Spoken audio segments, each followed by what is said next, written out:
Berjumpa lagi dalam permenungan kita edisi Sabtu 2 Oktober 2021 dalam pekan ke-26 masa biasa. Hari ini adalah peringatan para malaikat pelindung. Bacaan-bacaan liturgi hari ini, bacaan yang pertama dari kitab Barukh bab 4 ayat 5-12, ayat 27-29, dan bacaan Injil dari Injil Lukas bab 10 ayat 17-24. Peringatan para malaikat pelindung hari ini mengingatkan kita bahwa Allah memakai semua sarana yang ada untuk menolong manusia. Allah menggunakan semua sarana yang Dia ciptakan untuk menyelamatkan manusia, untuk memelihara, menjaga, dan melindungi manusia. Memang Allah bisa melakukan semuanya itu tanpa siapapun. Tetapi Allah bukanlah Allah yang seperti itu. Ya, dalam perjanjian lama kita tahu, dalam cerita-cerita yang luar biasa, Allah turun tangan langsung. Tetapi pada umumnya Allah turun tangan melalui sarana-sarana yang Ia pilih dan Ia tentukan menjadi tanda kehadirannya, menjadi tanda Ia menyelamatkan, menjaga siapapun termasuk manusia. Nah, melalui peringatan para malaikat pelindung, sekali lagi kita diingatkan, yang pertama, bahwa kita masing-masing memiliki seorang malaikat pelindung, demikian keyakinan Katolik,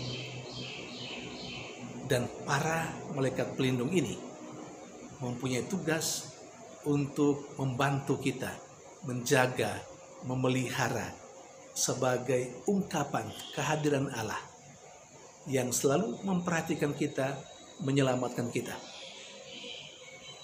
Para malaikat ini mengarahkan kita supaya hidup kita sesuai dengan apa yang dikehendaki oleh Allah. Namun persoalan terletak pada siapakah di antara kita yang mau mendengarkan Allah melalui para malaikat pelindung kita masing-masing. Yang kedua, dari bacaan yang pertama hari ini, kitab Barukh bercerita tentang Israel yang mengalami penderitaan. Dan menurut kitab Barukh, penderitaan yang dialami oleh orang-orang Israel itu terjadi karena Allah memang menghendaki demikian.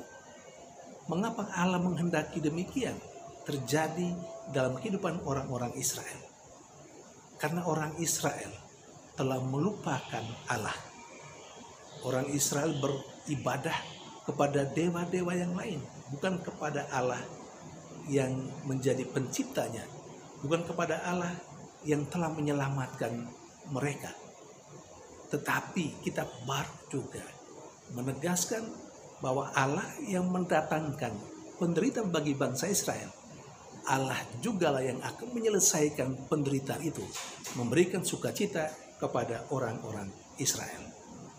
Saudari dan saudara yang terkasih, Allah memang kita yakini sebagai Allah yang maha baik. Tapi jangan lupa, jangan sampai kita menggunakan kebaikan Allah itu untuk hidup seenak menurut maunya kita.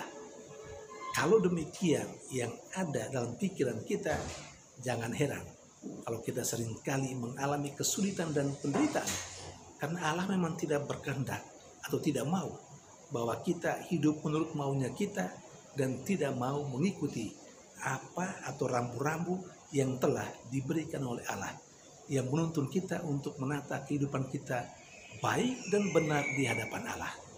Artinya, kalau kita tidak mengikuti maunya atau keinginan Allah, kita pasti akan mengalami kesulitan dan penderitaan.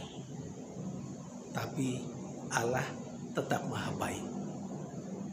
Dia juga yang misalnya memperkenankan kita mengalami kesulitan dan penderitaan. Dia jugalah yang akan menyelesaikan persoalan kehidupan kita. Itu menjadi kekuatan kita.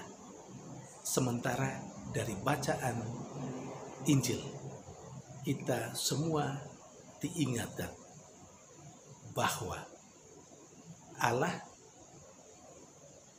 melalui Yesus Kristus mengucap syukur bahwa orang-orang kecil dan sederhana diberi kesempatan untuk memahami rahasia kerajaan Allah. Hal penting, Yesus dalam bacaan Injil hari ini mengucap syukur bukan pertama-tama karena dirinya sendiri, tapi Yesus mengucap syukur kepada Bapa karena orang-orang kecil diberi kesempatan untuk memahami rahasia kerajaan Allah. Para saudari dan saudara yang terkasih, ucapan syukur adalah hal yang biasa kita lakukan dalam kehidupan sehari-hari. Namun yang biasa juga adalah kita mengucap syukur atas apa yang kita alami sendiri. Kita mengucap syukur karena kesehatan yang diberikan oleh Tuhan. Kita mengucap syukur atas keberhasilan yang kita peroleh. Mungkin agak jarang kita menyatakan rasa syukur karena orang lain yang ada di sekitar kita, misalnya lebih baik dari kita, kehidupannya lebih bagus dari kita. Jarang kita mendengar orang merasa bersyukur bahwa orang lain di luar dirinya lebih baik hidupnya dari diri kita sendiri. Bahkan kalau boleh kita jujur, melihat orang lain lebih baik dari kita, lebih berhasil dari kita, malah tumbuh dalam diri kita iri hati misalnya. Tidak, kita belajar dari Yesus mengucap syukur atas anugerah Allah yang diberikan kepada orang lain.